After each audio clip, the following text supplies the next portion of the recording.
High Leverage Practice 22.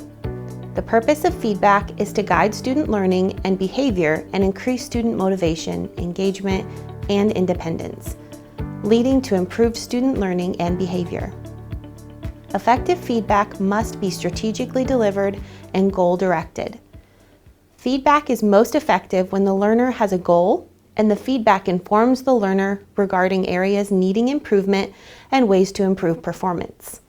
Feedback may be verbal, nonverbal, or written and should be timely, contingent, genuine, meaningful, age-appropriate, and at a rate commensurate with tasks and phases of learning, i.e. acquisition, fluency, and maintenance. Teachers should provide ongoing feedback until learners reach their established learning goals. In addition to the CEC and CEDAR resources, the Indiana Resource Network and the Indiana Department of Education have additional resources at a variety of centers to support the implementation of these best instructional practices. The purpose of this video is to highlight many of the resources available to Indiana educators to aid in the implementation of these high-leverage practices related to instruction. At this time, Victor will take us through the available resources to you around best instructional practices in Indiana.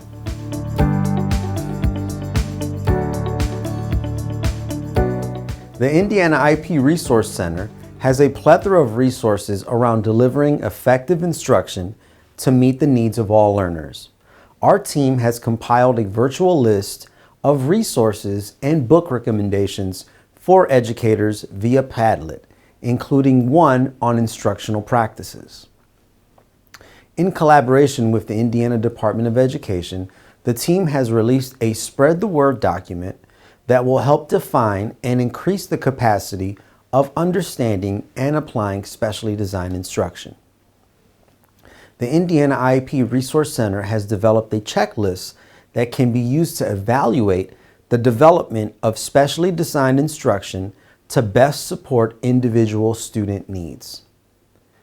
The team's YouTube channel contains useful training videos by national and local presenters related to instruction.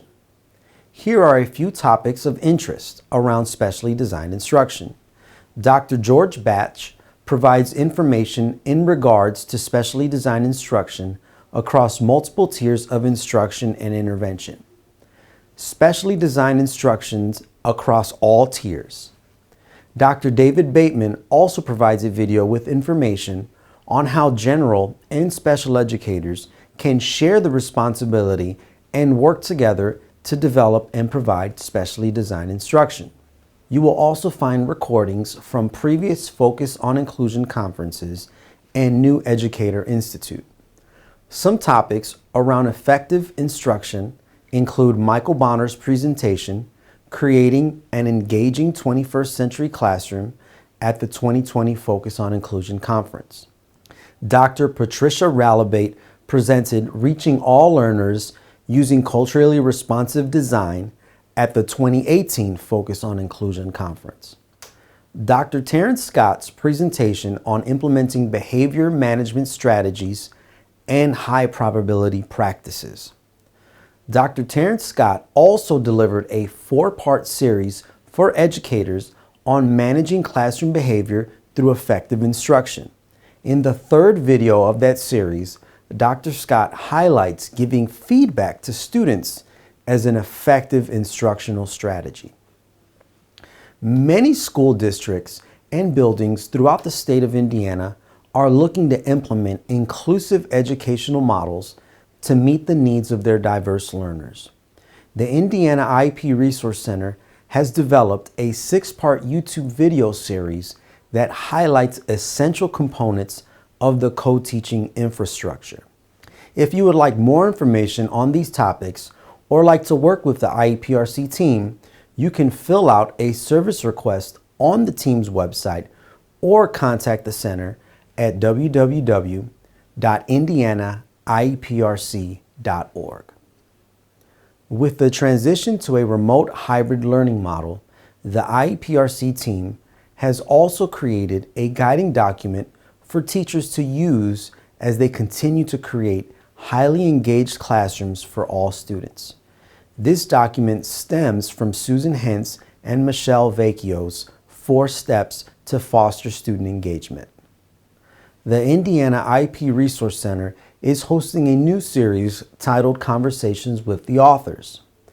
Each author will provide an overview of the content within their book and how the information can positively impact educators and their students. Recordings of the sessions can be found on IEPRC's YouTube channel.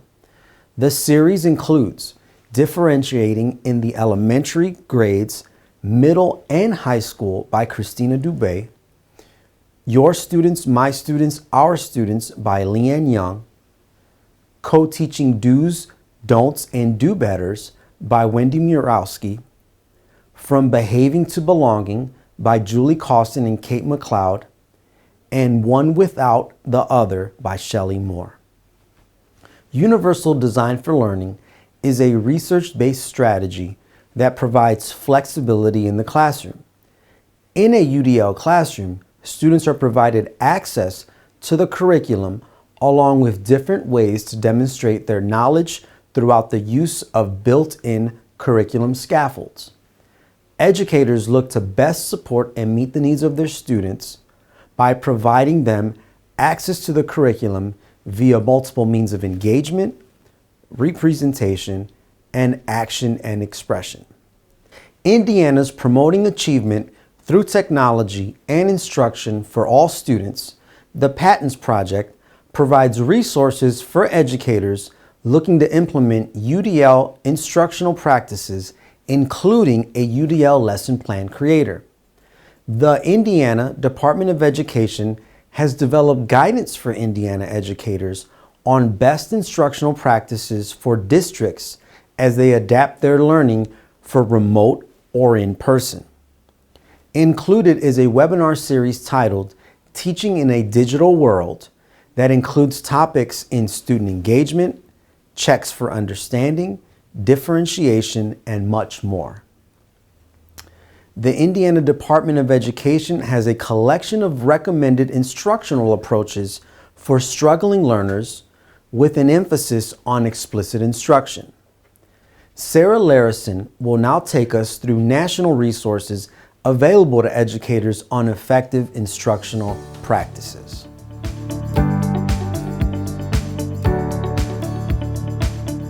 There are many national resources available for you to use, but we will highlight a few in this video that are specific to the instructional high leverage practices.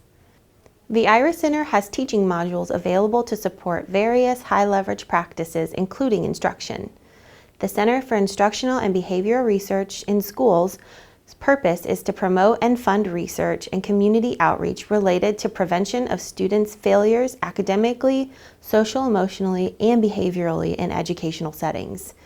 The site has a plethora of professional learning resources on how educators can leverage their practices to effectively deliver instruction and maximize student learning. And finally, if you're looking for more guidance and strategies for the implementation of Universal Design for Learning in your local practices, visit the CAST website.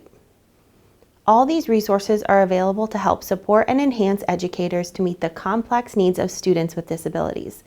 If you have any questions about this information or any other topic, connect with us on the Indiana IEP Resource Center's website at www.indianaieprc.org.